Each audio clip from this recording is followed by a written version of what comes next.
From the moment I was deposited back into civilian life after the Trump inauguration, I felt compelled to get away from what was happening in America, to emerge bleary-eyed from some international flight, change currency in the baggage claim, and walk into blinding sunlight and the cacophony of voices speaking another language along the curbside.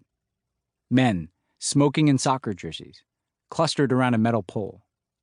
Was to be reminded that life went on, despite the sense of hostage-taking that afflicted my homeland. It was a form of self-imposed exile. And yet, in each locale, there was the discovery that the same thing was happening everywhere. In March 2017, I went to Myanmar to help the government there prepare for peace negotiations with a patchwork of provincial ethnic groups who had been waging civil war for decades. Diplomacy, it turned out, was privatized like everything else. I would be an independent contractor for a British-based non-governmental organization, NGO, led by Jonathan Powell, who had served as chief of staff for Tony Blair. Powell had led the negotiations to secure the Good Friday Accords that secured peace in Northern Ireland in the late 90s. Ever since, he'd become something of a globe-trotting private peacemaker from Africa to Latin America to Southeast Asia. A figure out of a Graham Greene novel, meeting rebels in jungles and deserts, seeking to recapture the accomplishment of his career's high-water mark. Perhaps because I was newly admitted into the ranks of former officials, it seemed no surprise to Powell or his staff that I wanted to get to Burma a little early to unwind. We were trying to help end wars, but we were also dealing with our own private ones. For a couple of days, I walked aimlessly around the sprawling city of Yangon, a blanket of heavy heat over me, buying knockoff Nikes for a few bucks to make it easier on my feet.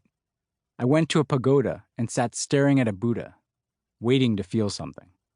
I walked into a U.S. government-funded library where I'd been a guest of honor a couple of years before. Now, anonymous to young Burmese buried in books and screens. Then I conducted workshops in the capital city of Naypyidaw to help the Myanmar negotiating team prepare, sharing lessons I'd learned while negotiating reconciliation between the United States and Cuba. The civilians took earnest, copious notes. The stern-faced military men in drab green uniforms wrote nothing down. Afterward, I joined a meeting with Aung San Suu Kyi, dissident turned state counselor, at her residence. For the first time in my several meetings with her, we were asked to take off our shoes inside the Buddhist home, a reminder of the Burmese Buddhist nationalism that had become more predominant in recent years. Within a matter of months, the Burmese military that had once imprisoned Suu Kyi would pursue a campaign of ethnic cleansing against a Muslim minority, the Rohingya. 1 million people were driven into neighboring Bangladesh. Through it all, Suu Kyi would remain silent.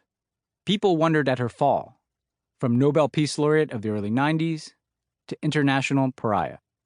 But it made a certain kind of sad sense to me. A survivor from a country on the periphery of power in the world. She once surfed the wave of democracy that accompanied the end of the Cold War. She rocketed to international attention in 1989, the year that the Berlin Wall came down, by leading a democratic movement protesting the military government. By 2017, she was doing what she felt she needed to do to survive in a world where nationalism ran amok. Her own journey, from democracy icon to tacit collaborator in brutality fueled by Buddhist nationalism and rampant anti-Rohingya disinformation on Facebook, didn't cut against the currents of history. It drifted in the wake of events in the wider world. In April 2017, I went to Milan with Barack Obama. He was there to speak about climate change, a few weeks after Donald Trump pulled out of the Paris Climate Agreement. The rhythm of the trip felt familiar. A private plane, a block of hotel rooms, Secret Service agents. But the plane was a fraction the size of Air Force One. There were only a handful of hotel rooms and agents. And unlike the crush of responsibilities that used to follow me, I had very little to do. I accompanied Obama on a private tour of Leonardo da Vinci's drawings, peering down at bold lines that improbably anticipated the machines of the future. helicopters and missiles, the machinery of war that we'd presided over for 8 years. Dusty volumes, hundreds of years old, lined the walls of the library. From human creations like this, the Renaissance had emerged, paving the way for the pursuit of scientific inquiry and cultivation of a more enlightened Western civilization that now felt under assault. Back at the hotel, throngs of Italians waited outside Obama's hotel.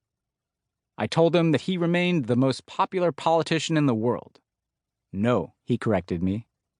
I'm one of the biggest celebrities in the world now. He didn't mean it as a good thing. Progressive change relegated to cultural celebrity.